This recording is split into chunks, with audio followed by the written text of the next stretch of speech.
ओम सह न ववतु सह नो भुनक्तु सह वीर्यं करवावहे तेजस्वी नावधीतमस्तु मा विद्विषावहे.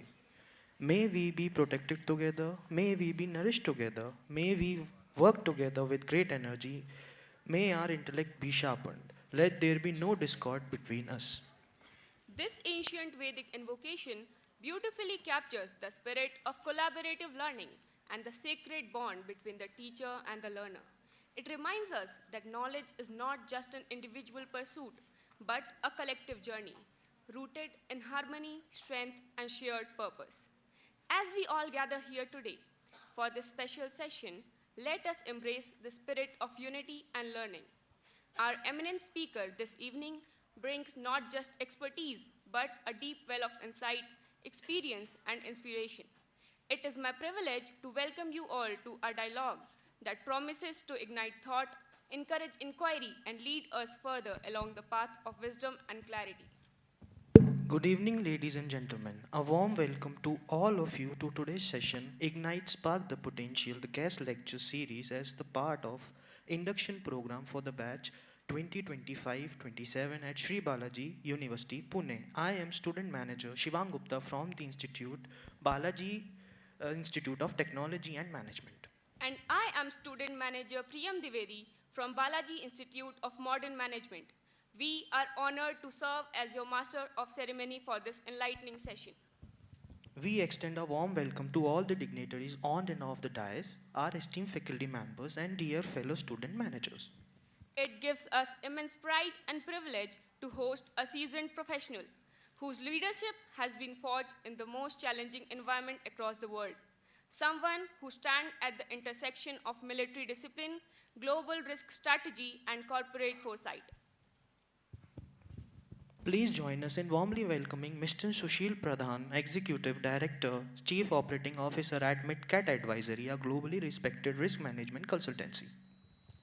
Before we invite him to share his wisdom with us, I now call upon student manager Shweta Patra and Madan Patil to present a bouquet as a token of her appreciation.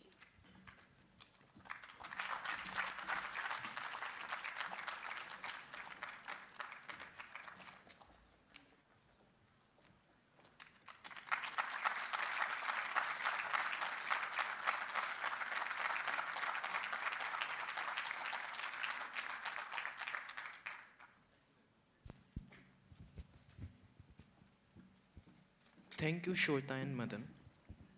To our respected to our respected guest, I may submit in all humility that Sri Balaji University Pune is proud of its four constituent management institutes, which are Balaji Institute of Modern Management (BIMM), Balaji Institute of Technology and Management (BITM), Balaji Institute of International Businesses BIIB, Balaji Institute of Management and Human Resource Development BIMHRD.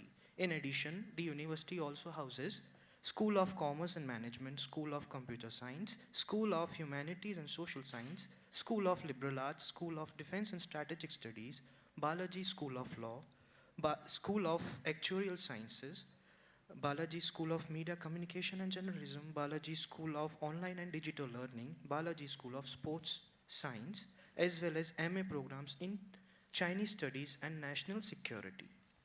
Not to forget our esteemed academic arms, Balaji Law College, Balaji College of Arts, Commerce and Science, and Balaji Junior College, contributing richly in two diverse fields of education. According to the Times B School Ranking Survey 2025, Sri Balaji University Pune has secured the 10th rank among top 100 B schools in the country, second position among top 30 private universities in India, fourth rank among the top 20 B schools in Western India, and 12th rank in top 50 institutes as per placements. With over 300 esteemed companies participating in our campus recruitment drives, we take great pride in a strong and enduring corporate connect. At Sri Balaji University Pune, the students are empowered with class learning management education and deep corporate exposure. As learners, we also taught the core values of discipline, dedication, determination, pioneered by none other than our founder chancellor, the late Shri Professor Dr. Colonel A. Bara Subramanian Sir, whose revolutionary pedagogy form the DNA of Shri Balaji University, Pune. Before we begin, let me call upon Student Manager Vedant Khode to introduce our eminent speaker to us.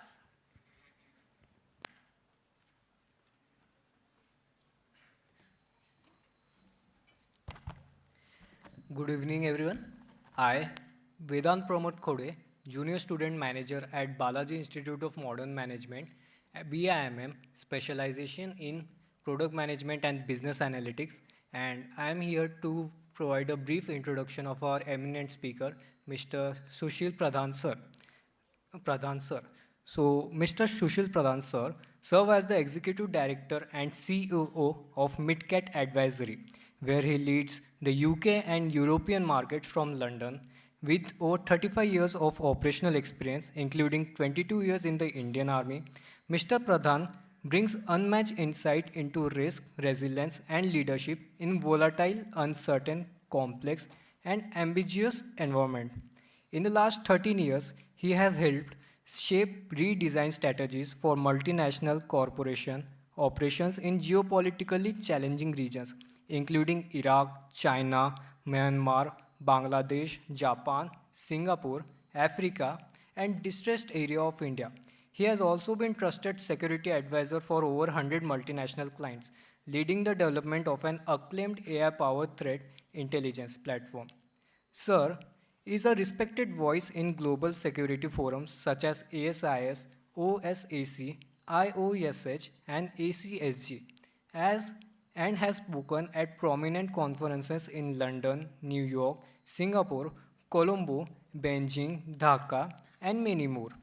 He has led numerous crisis simultaneously exercises, guided corporate strategy on business continuity and cybersecurity, and conduct risk audits for data centers across APAC.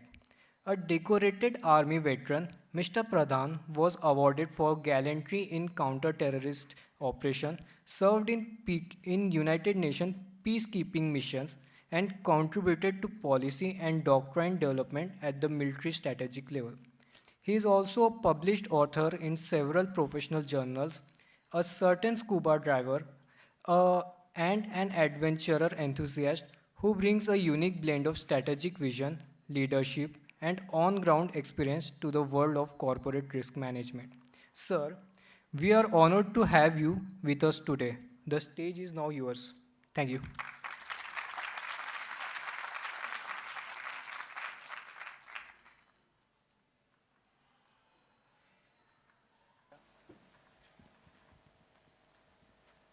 Can I see the presenter for the slides? Yeah, I need the presenter for the slides.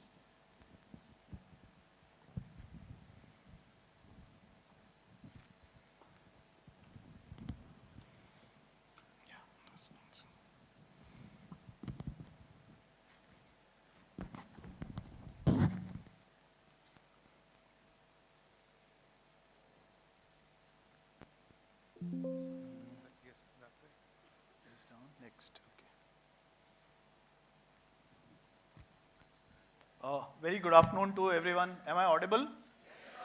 Okay, thank you so much for inviting me here. It's an honor and a pleasure to be here amongst so many bright young students.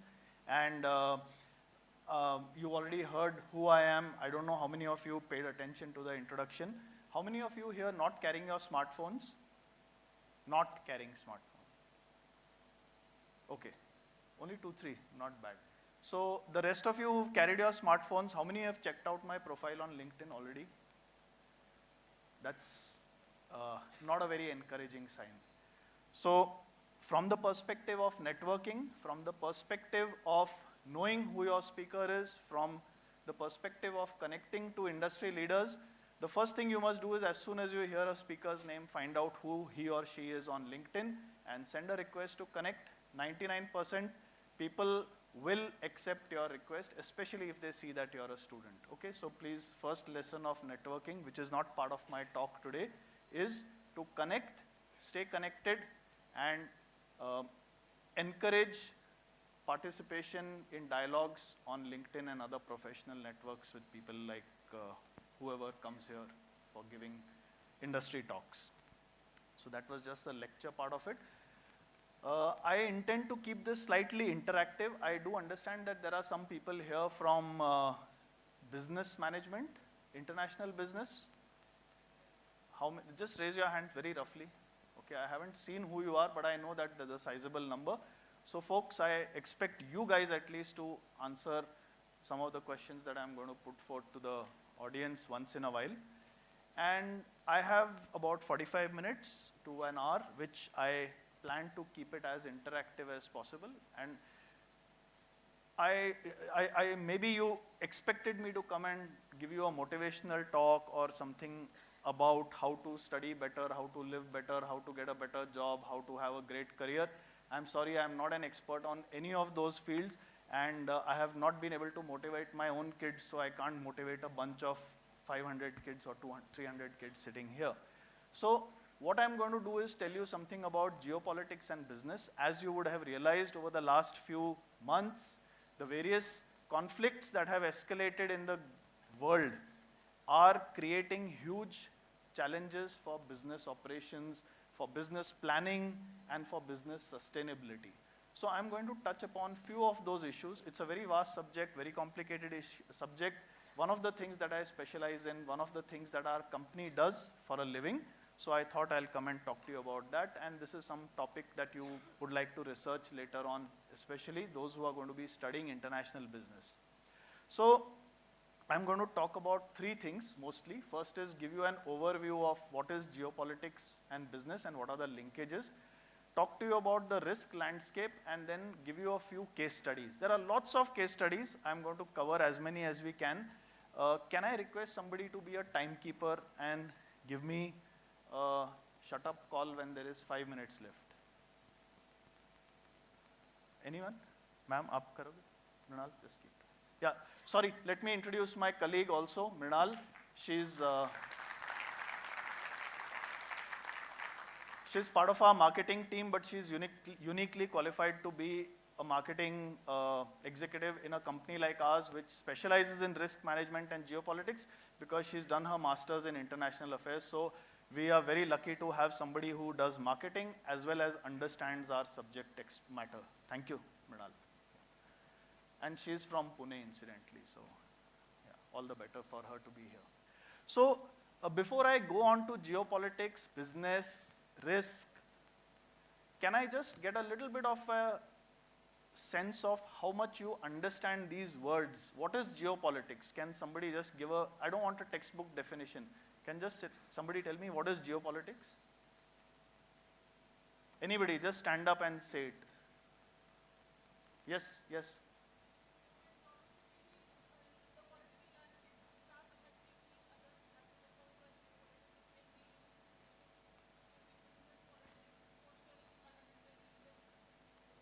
Excellent, thank you.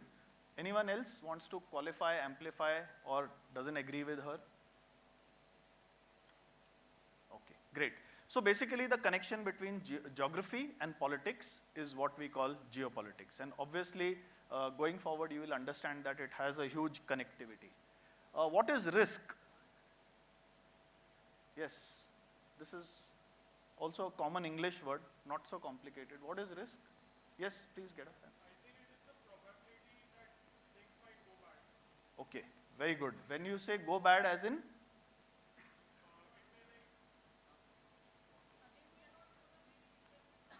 Very nice. So you've actually summed up the criteria for rating a risk. One is the probability, or what we call the likelihood in the terms of risk management. And second is the going bad part of it. So what we call the impact. So risk is a combination of likelihood and impact. But what is risk? Okay, you must have heard this word threat. What is a threat and what is a risk? Difference between the two? Guys, we have to finish in 45 minutes, so let's hurry up with the responses. Take a random guess. What's a threat? What's a risk? Yes, sir.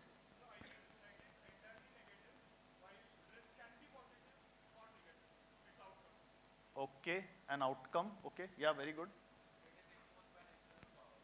right? Could be external, could be internal, okay? I'll give you a very simple simile. You have a house, you have a television in your house which can be stolen. There's a thief or a burglar outside the house who wants to come and steal that television, okay? So the thief is the threat, right? What you have inside your house, that television which he wants to steal, is an asset. Now, how do you prevent that from coming is what defines your vulnerability. If you leave your door open and go to sleep at night, you are vulnerable. If you lock your door, you've reduced your vulnerability. If you put a CCTV camera and switch on a light outside, you've reduced your vulnerability further. So basically, a risk is when a threat exploits a vulnerability to cause harm to an asset. Very clear?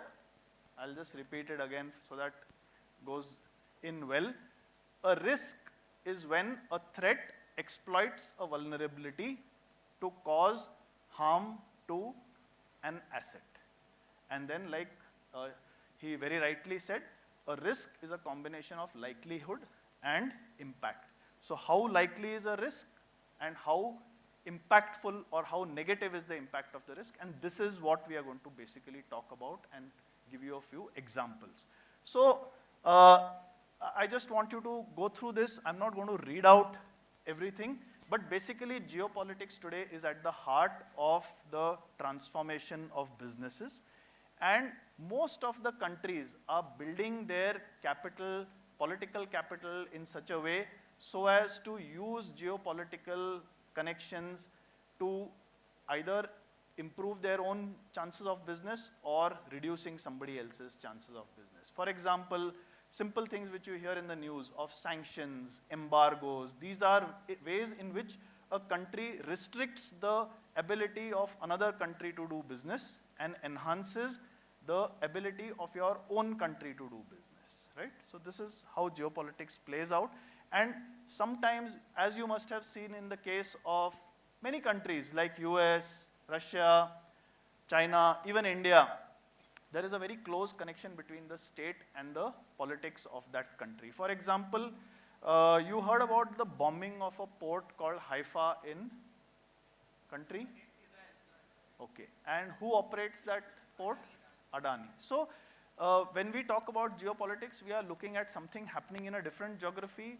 The political reasons for some damage or harm coming to that business operation affecting an Indian company. And that is why, as Indians, we should be mindful of what's happening with Indian businesses, but globally also. So basically, it creates risks and opportunities both. And on one hand, the state, when I say state, means the country, the interest of the country itself. It can either create high-level diplomatic cover, or it can shield the companies from adverse regulations when they go into another country. I'm not going to give a lot of details in this, offer recourse to international arbitration and also provide low-cost financing. Whereas where the country says, look, you go in there, we will give you subsidies, we will give you tax breaks, you go and do business there. And unfortunately, then what happens, the companies get mixed into geopolitical maneuvering and outright sanctions. And while states are pushing their agendas through, it is very important for companies also to understand what is the overall geopolitical climate and be able to do something about it. So how geopolitics matters? It affects investments, ease of doing business, skilled manpower, business operations, continuity, taxation policy, supply chain and logistics, and EXIM policies. Okay? And what are the okay, I'm going to skip this part. These are some of the disruptors to business, right? And this is why we say that geopolitics has massive effort, because geopolitics affects all these issues and or is affected by these natural disasters, infrastructural challenges, political instability, the geopolitical balance, civil disturbance. What do we call, what is civil disturbance? A protest which it may be at a small level, it may be a large level protest. For example, anybody give an example of large scale protest disrupting business operations in the country? Farmer protest. Fantastic. You guys are very educated. I shouldn't have come here. Okay. Okay, so socio-economic disparity, radicalism, extremism, ethnic violence, corruption, and cybersecurity. These are some of the major disruptors of businesses. And I'm going to give you a few examples now. Okay, these are very self-explanatory. I just don't want to be in the way so that you all can see. Okay, let me go that side. Yeah. So these are some examples how a geopolitical event can turn into an operational risk. So for example, Hamas attacks in 23, Israel launched retaliatory attacks. There was widespread destruction in Gaza. There were calls from pro-Hamas and Iran proxies in West Asia. This I'm talking of 2 years back, not the ongoing conflict. We'll come to the ongoing conflict. And what happened is that as a result of escalation, Iran, through its proxies, the Houthi militants, basically they called for attacks to commercial vehicles related to Israel or any commercial vehicles traveling in that region. They also damaged the undersea cables which carry your internet traffic to Africa, West and South Asia. And they conducted drone attacks and kidnapped operatives of merchant vessels which were plying through the Red Sea. And as a result, what happened?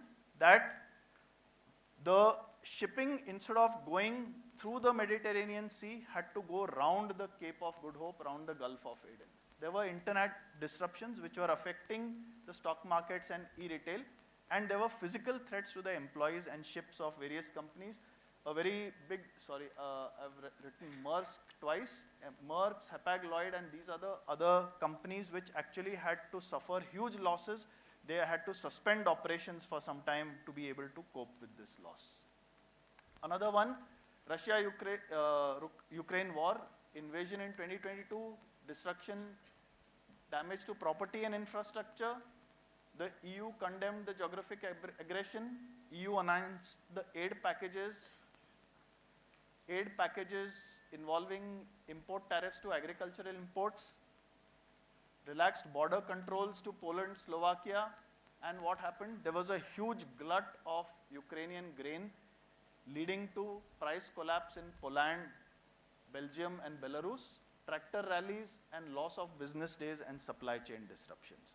So this is how something happening in a country which is hundreds and thousands of kilometers away can affect other countries. Again, last one, this is really interesting because the company which got affected by this event is was unexpected. So there was a incident in which a Swedish activist burnt a copy of the Quran. It was condemned by the Arab states. There were protests and calls for violence, issue of fatwas across the West Asian region, and Sweden's NATO interest was contested by Turkey. There was a shooting in Brussels, in Belgium. Tunisian citizen killed some Swedish people. There were security alerts all across Europe. And what happened is a company had its product boycotted. Have you heard of this company? Okay, what are they into? One of the biggest home furnishings and home supplies companies in the world was affected by something which was a religious event, which was played up by people in West Asia, and as a result, their business suffered. So these are some of the things which I'm not going to talk about. I'm going to ask you to pick up one thing and tell me. So these are some of the issues in 2025 that we need to watch out for. What is multipolarity? Quickly, and we don't have time, so I said, I don't want the same person giving the answer every time. I want more of you guys to try. It's not complicated. What is multipolarity? Electronic engineers at least speak up. You know what is polarity and what is multipolarity in terms of electrons. Anyone? Okay, you got your chance again.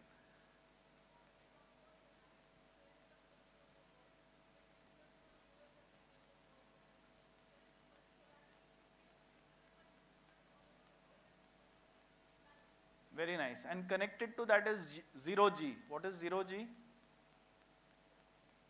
Sorry? Zero gravity. Good. What does it mean?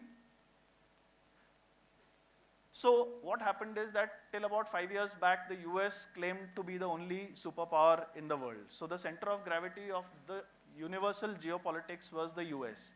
And now it is being threatened by the growth of other blocks, like she mentioned, multipolarity, the Chinese sphere of influence, the Russian sphere of influence, and so on and so forth. So we are moving into a zero-G world, and the spheres of influence are reducing. And you've heard of all these regional groupings and alliances like Quad, RCEP, BRI, Shanghai Cooperation Organization, which is the last meet of the international organizations that External Affairs Minister attended. SCO. Okay. Any statement that he made which was path-breaking in terms of geopolitics? That was more of a statement of, show. Serious, hardcore business stuff. Okay, guys, I'm going to give you some homework. Please come back to me. Yeah.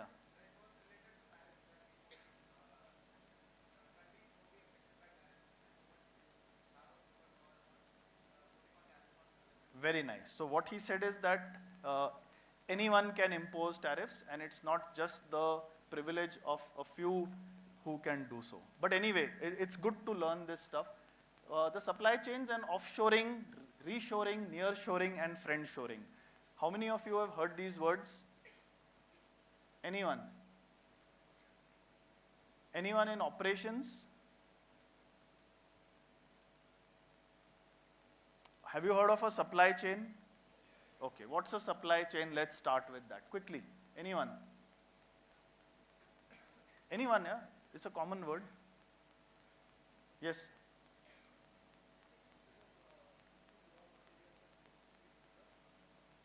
Okay. Very good. So, taking raw materials, processing them at various points, and converting it into a finished product. This is called a typical supply chain.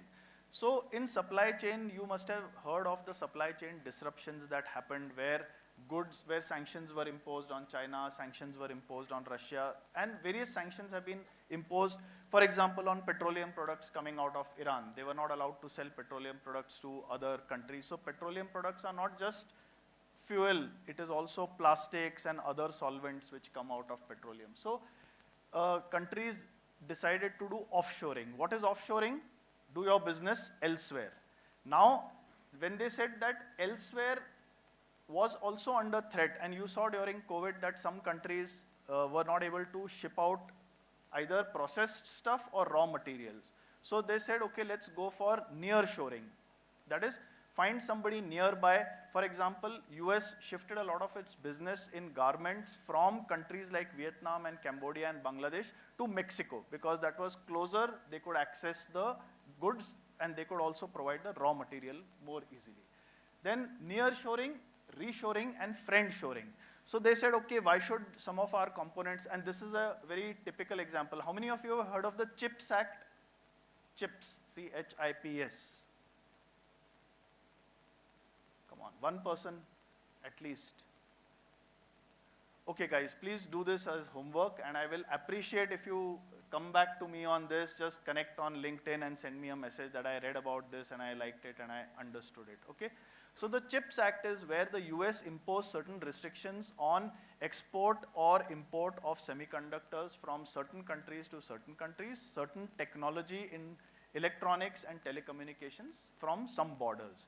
And why they did this, because to put it in very simple terms, they didn't want so many iPhones to be made in China. They wanted more iPhones to be made in other parts of the world. So this is where the supply chain disruptions took place, and they went to other friendly countries for assembly, like one of the places where they went in for assembly. Okay. So technology in geopolitics, digital, I won't go into a lot of these details. How many of you have heard of, okay, I put CHIPS Act there incidentally. What does your internet run on? How does the internet come from, let's say, how does Google come to you from India, from the US? fiber optic undersea cables. And most of these fiber optic undersea cables carry internet traffic. Very little of it, very minuscule amount is carried by satellites, and which is the new emerging technology which is catering for internet traffic. Sorry? Starlink.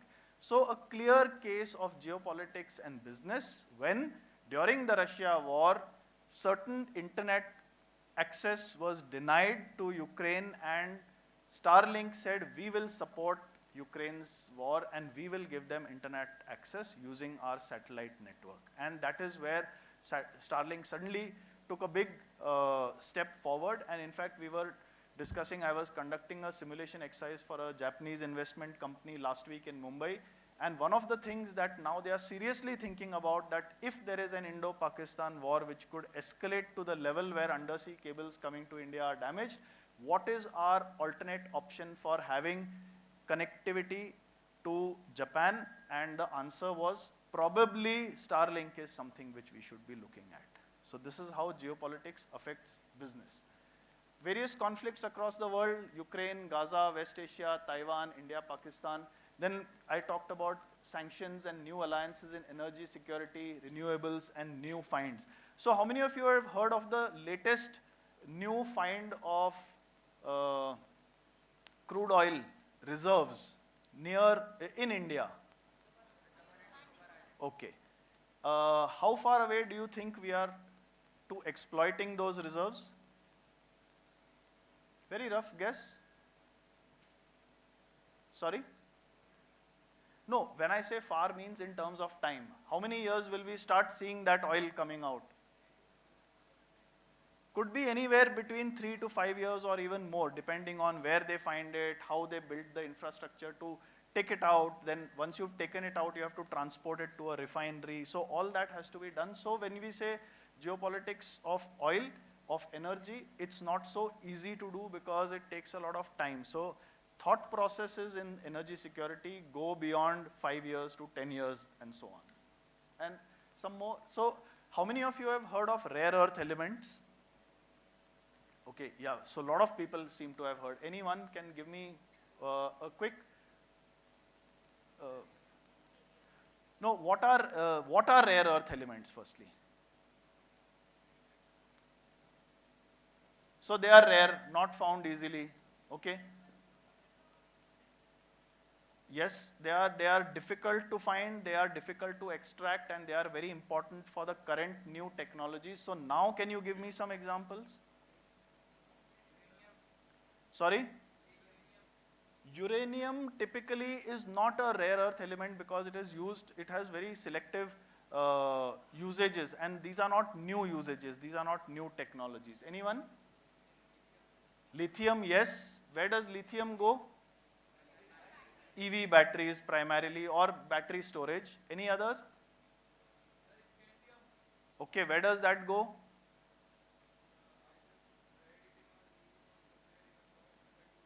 Okay, good. This is really important. Please do some more homework on rare earth elements, because these are the elements, like you mentioned, lithium, there are many others which are used in high power magnets, which are used in common things like door openers in cars. And if you remember about 3 months back, when China stopped the export of rare earth elements to India, the automobile industry output stopped because huge amount of rare earth elements go into making these high power magnets which are used in multiple components in automobiles. So this is the connectivity between geopolitics and business that I'm trying to bring out. Okay, so undersea mining, phosphate. What is phosphate? Anyone? What is phosphate? Where is it used? I think, sorry? Farming, it's used in fertilizers. Very good. Where do we get it from? India is a net importer of phosphate. Let me start with that. Where do we get our phosphate from? Any other guesses? Okay, any other guesses? Right, so I'll leave you with some more homework. Please note down these things. They're really interesting too. I mean, they are so interesting that it will take you a lot of research to figure out. We import phosphate from somewhere else because it goes into fertilizers for our agriculture industry. There is a country which is a huge exporter of phosphate to us. Because of geopolitics and because of political disagreements, first they stopped the export of phosphates, and then they raised the tariffs very high, so that we really had to struggle with that, pushing the overall cost of doing business in the agricultural sector much higher. Okay, similar to that, how many of you have heard, okay, let me not talk of, which is the country which exports palm oil to India, maximum amount of palm oil? Any other guesses? Okay, and what happened 2 years back with the palm oil controversy? Again, some more homework.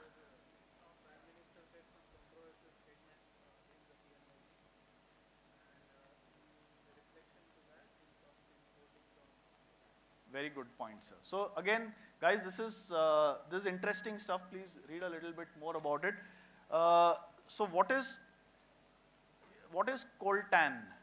Have you heard of this mineral called coltan? C-O-L-T-A-N.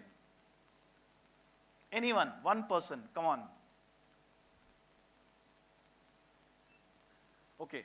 It's called columbium tantalum. Where does it come from? Now you can guess. Huh? Okay, it comes from the Democratic Republic of Congo, right?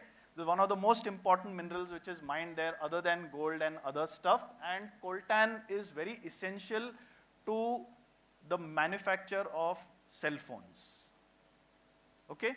So now read the linkages and try and understand which are the countries interested in controlling the mining of coltan in the Democratic Republic of Congo.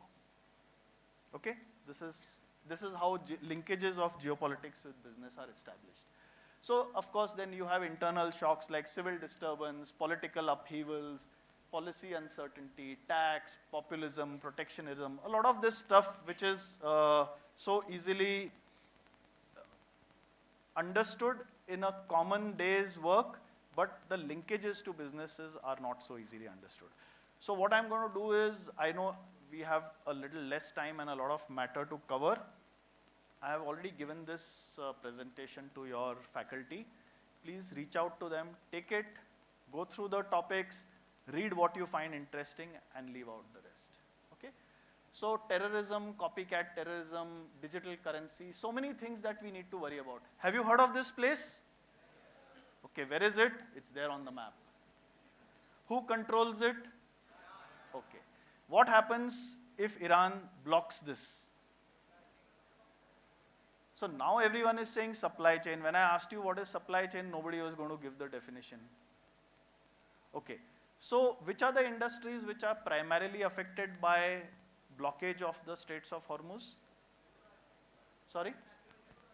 Crude oil, natural gas, very good. Anyone else? Okay. And a lot of these, like I said, some of this the oil products, byproducts are also used in other industries. So some of these are going to get affected. I'm just going to show you a few industries and companies. This is not very exhaustive. I've just put it together in the morning, and there are some things which I may have left out. So firstly, like you rightly said, 2/3 of crude and half of our LNG comes through the Straits of Hormuz, and companies like IOCL, BPCL, which are the PSUs, HPCL, they will have a severe hit on their operations and their share prices. In the pharma industry, now this is the reverse flow, because this region is a huge market for exports of our pharma products. So obviously Indian pharma products like Dr. Reddy's, companies Lupin, Sun Pharma, they are going to be seriously affected. In fact, Sun Pharma, I think 70 or 80% of their business ownership is in Qatar with a company called Taro Pharmaceuticals or something. I'm forgetting the name. Okay. Paints. So all the oil-derived solvents are going to become more expensive. So Indian companies like Asian Paints and Berger are going to be hit. Cement and steel, the last mile delivery cost will go up with the cost of oil, and companies like Tata, Aditya Birla, Holcim, whatever, so many are going to be affected. Airlines, 30 to 40% of the fuel, of the airline operational cost is the cost of fuel. So you can imagine the hit on companies like Air India and Indigo and other airlines. FMCG distribution costs, FMCG is a very low margin game, especially when it comes to the distribution level. So the distribution costs are going to go up because of fuel hike, and companies like Dabur, Unilever, all of them will have serious effect. Like I said, I've just pulled out some examples. You can draw more examples for yourself. One simple act of geopolitical arrogance, or you can say a geopolitical statement of closing the Straits of Hormuz. Okay.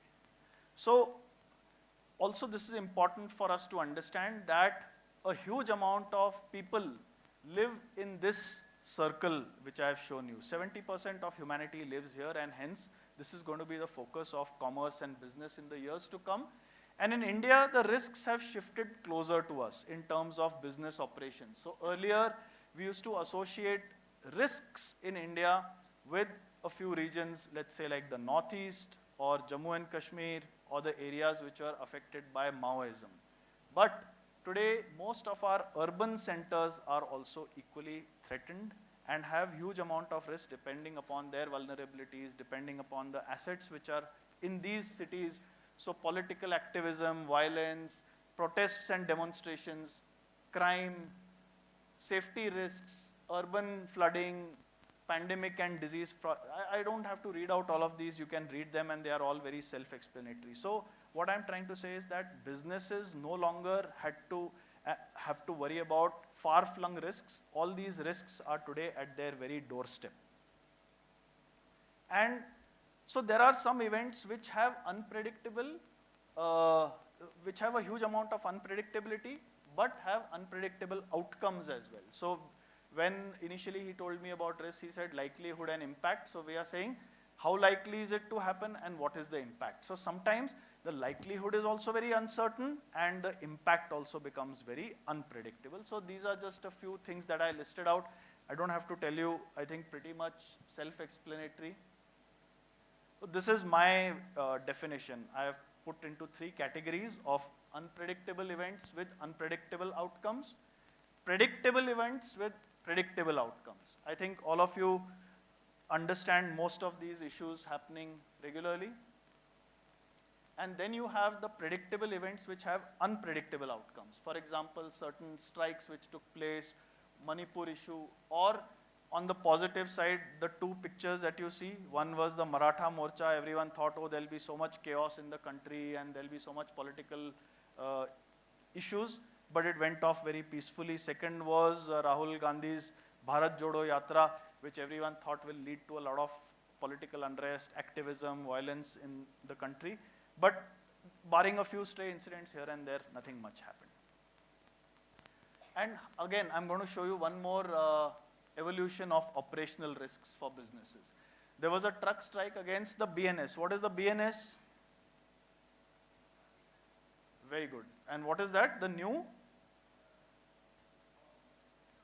legal framework for India. Okay. So there were a protest against BNS by truckers. Anyone knows why they protested? Yes, anyone? Yes, okay, to some extent.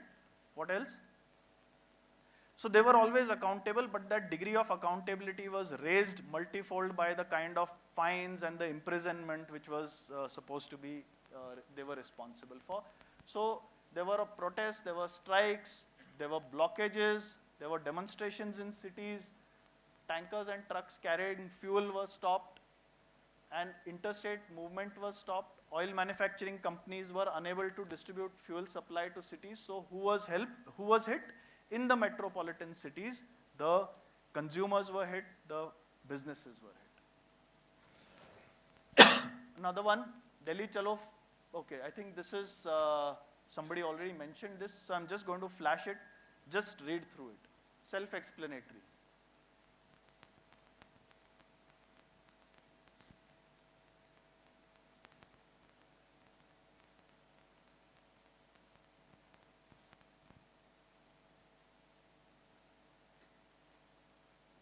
Another one, last one, I think. Okay, have you heard of this issue which happened in Haryana, in Nu? There was some religious clash. Because of that, what happened? Hindu-Muslim clash, prohibitory orders, Gurugram was sealed. IT industry in Gurugram seriously was affected, and there were people who were calling us from outside the country to say that if this is going to continue, should we shift our operations, IT operations from Gurugram to Noida, or should we shift them to Bangalore or Hyderabad?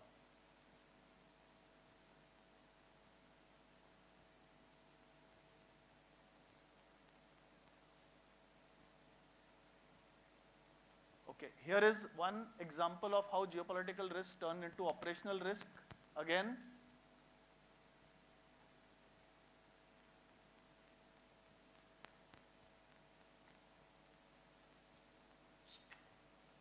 self-explanatory. Okay, if you are not going to read it now, then I won't leave the slides behind. So you read it now, don't assume that I'll read it later on the slides.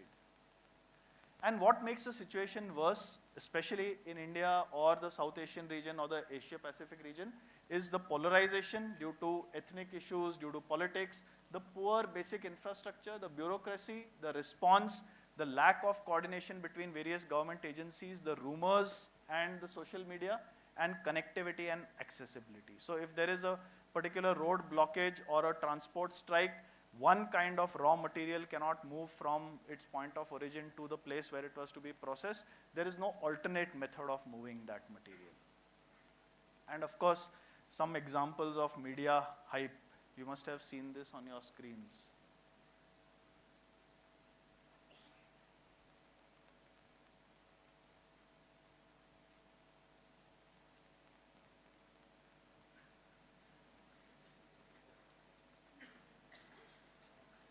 Or really sensational stuff like this.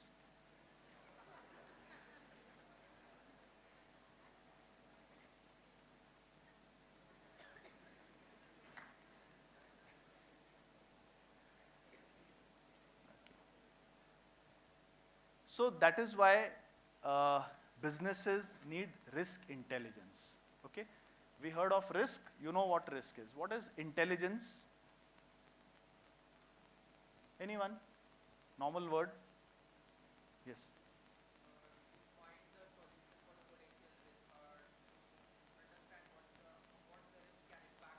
Okay, very good word. Understand. Understand what is a risk, or to get the information, processed information of a risk and how it can affect you. That is intelligence. So business intelligence is a very big field in this world today. It is split into various fields like data intelligence. It is split into, like what we do geopolitical risk intelligence in our company, and that's one of our major lines of business. So why do companies need risk intelligence? Because we've seen that businesses have to face a risk of various arrays which are continuously evolving. And then what the risk management experts within companies need to do is navigate a complex business environment, foresee potential changes, and also offer insights for business development. Now, all of you have heard of the various C-related, okay, not in the negative sense, the C-related appointments in a company. The CEO you must have heard of. What else have you heard of? CFO, okay, very important guy. COO, the guy who manages the operations. CHRO, who manages the HR. Anyone else? CMO, the Chief Marketing Officer, very good. CTO, the Chief Technology Officer. CSO, the Chief Security Officer. Anyone else? Sorry? CMO ho gaya, CO ho gaya. What else? Okay, very good. That's a good point. And today, many CTOs are double hatting as CDOs. So it's not a very relevant independent appointment as yet. CXO, so in general CXO. So two big ones that you're missing out on. I don't know if somebody mentioned it. I may not have heard it. Have you heard of a CISO? CISO? Okay, who is he? Yes, somebody who said yes so loudly. What is a CISO? Please tell me. Bolo?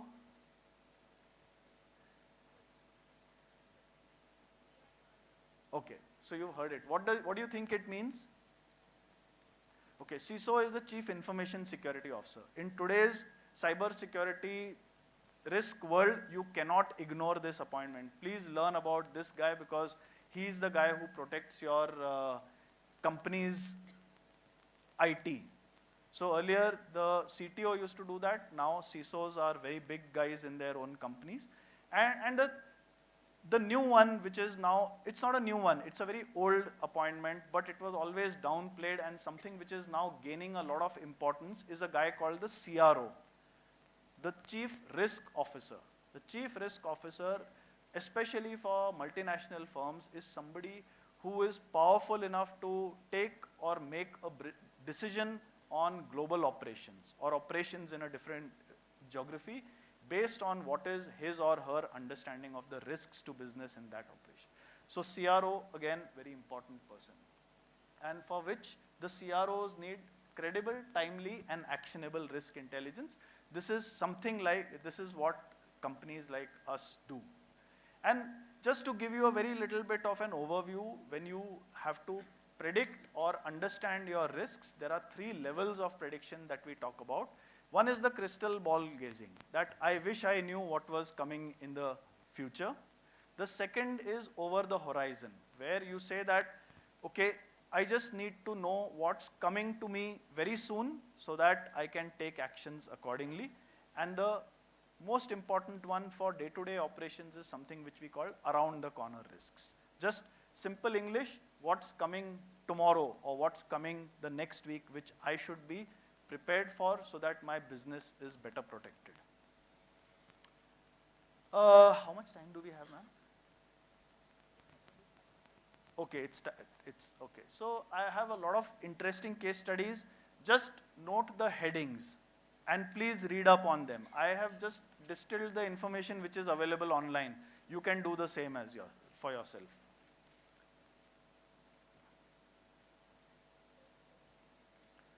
First one was very simple, Singur Tata plant, how politics can disrupt business operations. Human rights impacting fashion brands. Nike and Zara, you must have heard about that, right? Sterlite plant in Tuticorin, anybody heard of this case? Why it shut down? So the crux of this is that out of whatever happened today, India has become a net importer of copper, whereas it was a net exporter of copper at one time. Insurgency drives the oil giant to evacuation. This is a very interesting case in Mozambique, and why I picked this up is because this actually happened. A huge French oil and gas giant called Total was affected. They are clients of ours. They had reached out to us also for some information and some advice during this crisis. They had to completely shut down this operation in Mozambique. Hydropower plant frozen in Myanmar, and this is again a French company. So this you must have heard of because of Indo-China clashes. Which was the company which was affected? TikTok is the app. Which is the company that owns it? Sorry? No. Anyone? So there's a company called ByteDance, which has TikTok and multiple other operations. They still have other applications running in India, but some of these applications were banned. The logos of those applications are here. You've heard of the crisis. There was a cybersecurity incident, and this was state-sponsored. So state-sponsored threats come into the region of geopolitical interests hitting business. And the UK and US 5G telecom ban companies, Huawei was just one of them. I think I have mentioned only Huawei. Any other companies that you know which were hit by Chinese ban on import of Chinese telecom equipment? Xiaomi, ZTE, there are quite a few of them. Yeah. Oops, sorry, I jumped a slide. Okay, I'm going to come to a question now. Last question of the day. What is the difference? How many of you have heard this word black swan? I know I just flashed it. I hope you didn't read it fast enough. Anyone? Yes, go ahead. Birds. Okay. Industry. Okay. Anyone? Anyone who knows what a black swan is? Yes, sir. Rarest of the rare. Good definition. So a rare event or a very rare event. And why is a black swan important in our definition of geopolitics and business? Because a black swan is an event which is extremely rare, was not easy to predict, but has tremendous and lasting impact.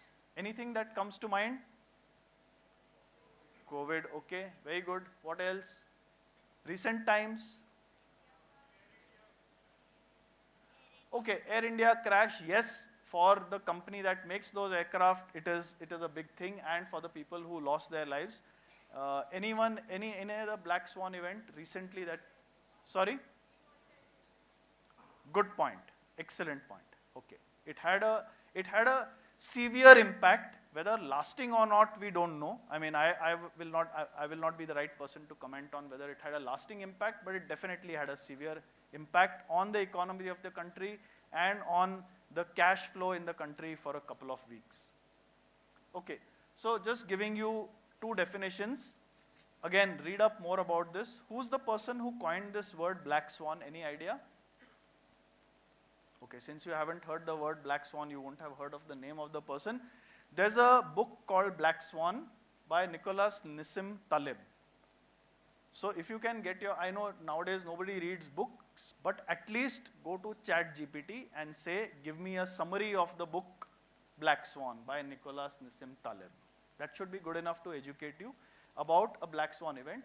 It's basically something which is unpredictable, has a huge consequence, very rare, severe impact, and insistence that they were obvious in hindsight. For example, COVID. You said it's a black swan. Very rightly so, most of the world considers it as a black swan event. But there are a lot of people who say, no, we could have predicted it because there were signs, there were this happening, there was this happening. It's just that nobody read all the stuff and put all the dots together. Now the more important word is something which we call grey rhino, which is very highly probable, but we neglect it and which will have enormous impact. So most of the geopolitical events which affect business today come into the category of grey swans. Grey rhinos. That is to say, there is a lurking danger or a lurking risk. We know that when it hits us, it is going to hit us hard, yet we continue to ignore it because we are short-sighted. Because companies are only looking at showing the next quarter's profitability. Companies are only interested in the stock prices. They are not looking at long-term growth or long-term risk management. So I just thought I'll leave you with these two words to do a little bit of homework upon. And when I say homework, I think I've already given about 3 or 4 things for you to research upon and read upon. Even if you don't get back to me, even if you read it yourself, good enough. I think I have achieved my aim of sensitizing you all to a complex world in which business operations, business planning, business development is severely and seriously affected both positively and negatively by the geopolitical events that are shaping this world. There is a word, again, last homework, okay, last one, if you don't know the answer. Today's world, we call it a VUCA world. Have you heard this terminology? So good, I'm so happy that the last homework question is not homework because you all know the answer, but somebody get up and tell me what it is. Or don't get up, sit there and tell me what it is. Just raise your hand, anyone who can tell me, without Googling it. Yes, yes sir.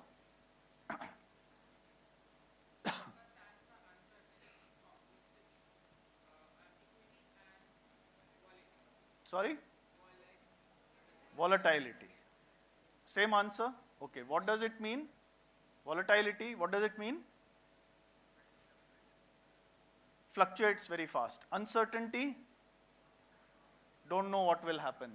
Next, complexity, I think we showed so many examples of complexity where something happening somewhere else has multiple fallouts elsewhere. A is, what does that mean?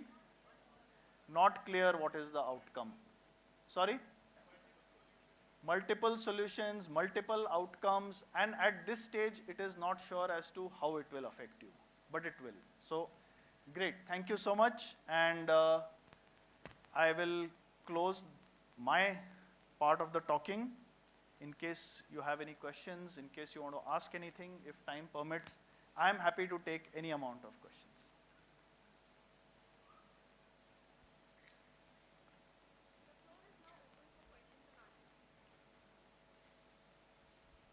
Yes, sir, please.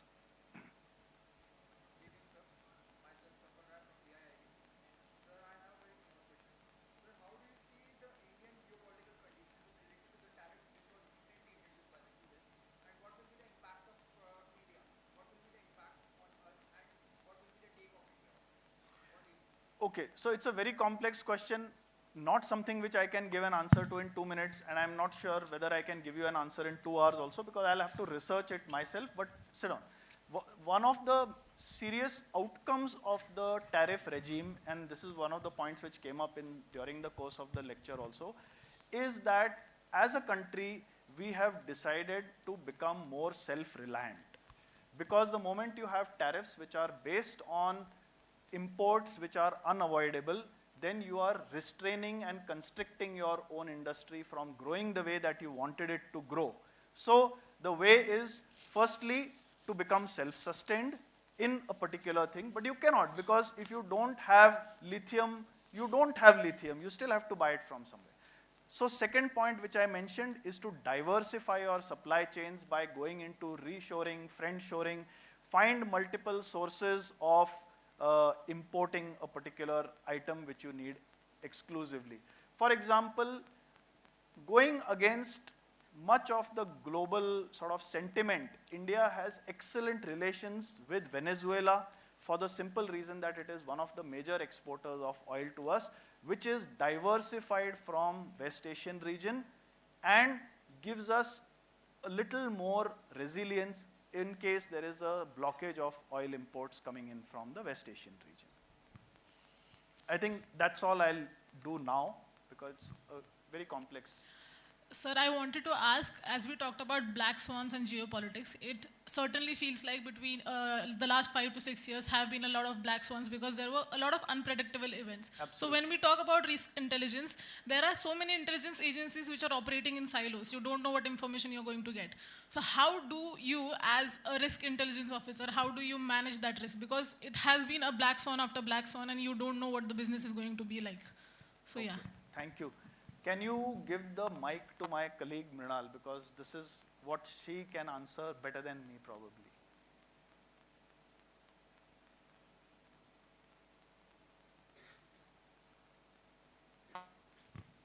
Hello everyone, my name is Mrinal and I'm a marketing analyst at Midcat Advising. So regarding your question with regards to how risk intelligence officers can figure out which risk is very affecting the businesses.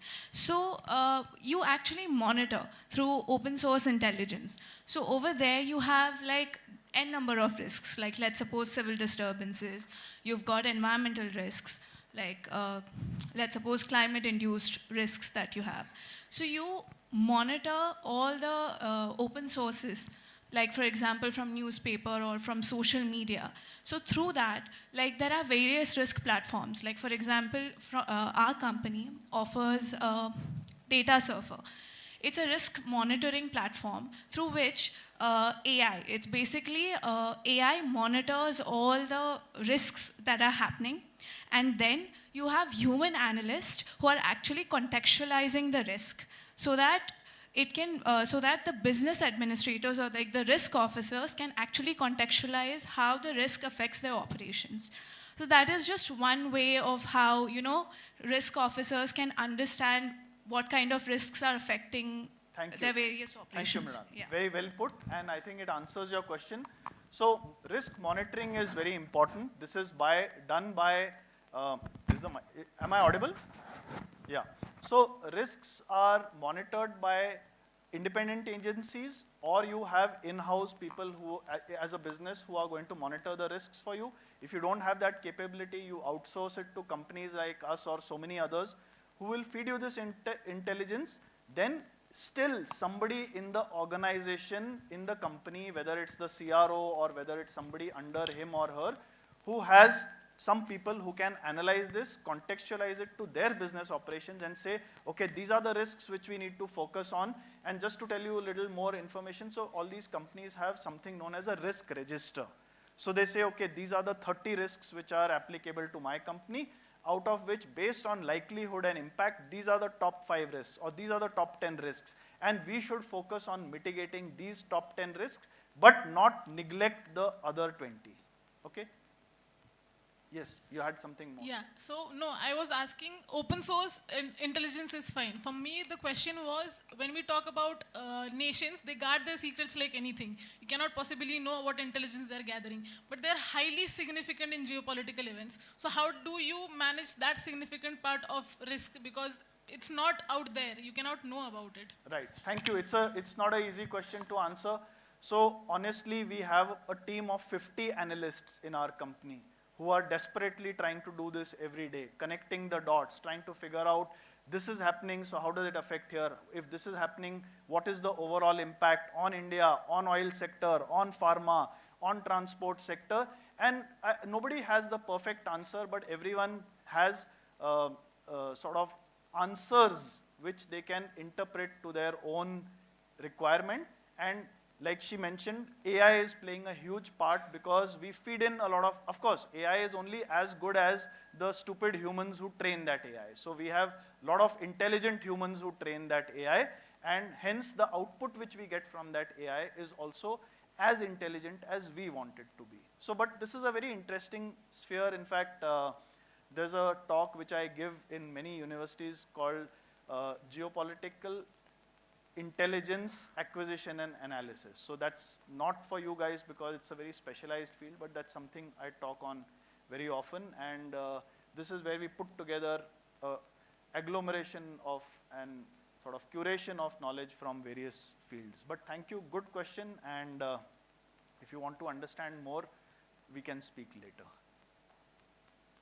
Do an internship with us on this. It'll help you if you are really interested. Yeah. Anyone else? Any questions? Yes. Sir, you talked about data support, super analyst using AI to predict outcomes. So what are the basic matrix, the data matrix that you use to predict the outcomes? Very good question. So in a nutshell, I won't go into a long amount of detail because it's taken us many years to come out with the algorithms that we are using today to do this predictive analysis.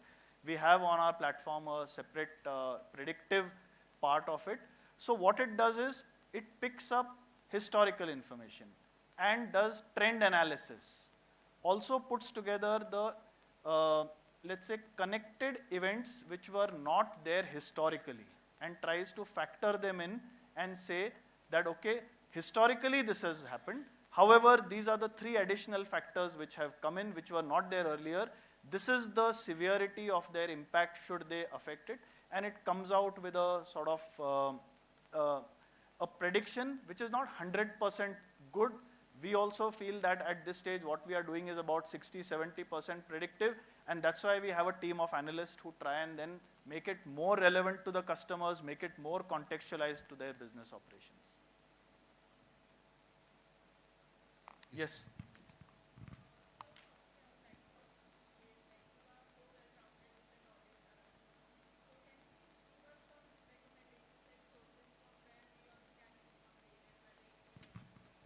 Oh, follow our website, you'll learn a lot. To start with, after that start diversing, fine. If you can read whatever Mrinal and her team put on the website every day, you will be more than up to date with what's happening. Yes, anyone? But like us, there are other companies also. Follow their website, so you'll learn a lot from them. So sorry to interrupt you. Actually, on our website and even on LinkedIn and Instagram, we actually do cover all the geopolitical events. So if you really like to know in depth, like just as Sir said, that most of the events we usually look at in silos. So if you can find like how these events are actually linked and how it affects our daily life and also businesses, so that, I mean, I would suggest you to follow and Yeah, if you just go to our company LinkedIn page, I think we have, about 4 updates every day, minimum 3 to 4 updates on geopolitical events every day.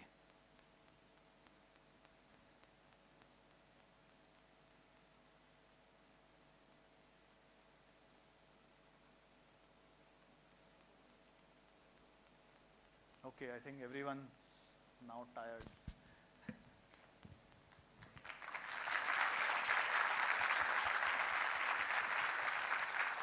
Sorry. Now I welcome my fellow student managers Khushi Nandwana and Arman Pathak to present the memento to Mr. Sushil Pradhan, sir.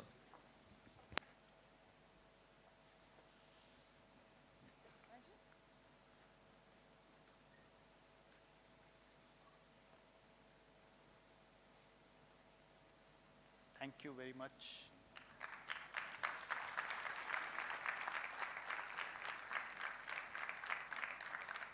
Thank you very much. And this is something I really appreciate because I read a lot and I'm happy that you're helping me to continue with my hobby and my interests rather than giving me a steel or a plastic bust which I will toss away in a few days' time. Thank you so much. This is really good.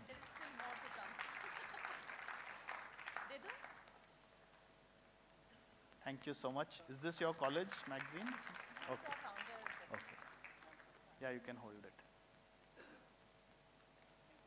Thank you so much. Thank you very much. And this is also something truly nice, and I'm sure it will find a place of pride in my house.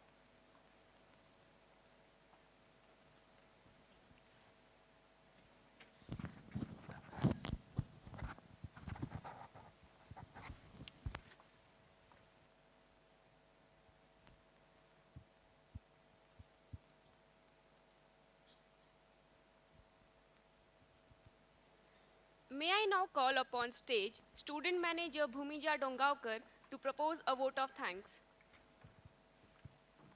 Thank you, Priyam. Good evening once again. I, Bhumija Dongaonkar, student manager at Balaji Institute of Technology and Management, Shri Balaji University, Pune, would like to take this moment to express my heartfelt gratitude to Mr. Sushil Pradhan, sir, for delivering such a profound and inspiring session. Sir, your talk provided us with a rare perspective, one that combines geopolitical events, business risk, and strategic thinking. Your knowledge across geographies and industries gave us not only valuable lessons in the complexity of risk in today's interconnected world, but also deeper appreciation of resilience and decision-making in business. Your thoughts on business, geopolitical risk and business continuity have certainly broadened and horizons and sparked our curiosity about the real-world applications of what we study in classrooms. On behalf of Chancellor, Vice Chancellor, directors, faculty members, staff, and my fellow student managers, I thank you sincerely for sharing your time, insights, and inspiration with us. I also wish to thank the management of Sri Balaji University, Pune for making this session possible and for their continued commitment to holistic and industry-oriented learning. Last but not least, a big thank you to my fellow student managers for being such an attentive and engaged audience. Thank you.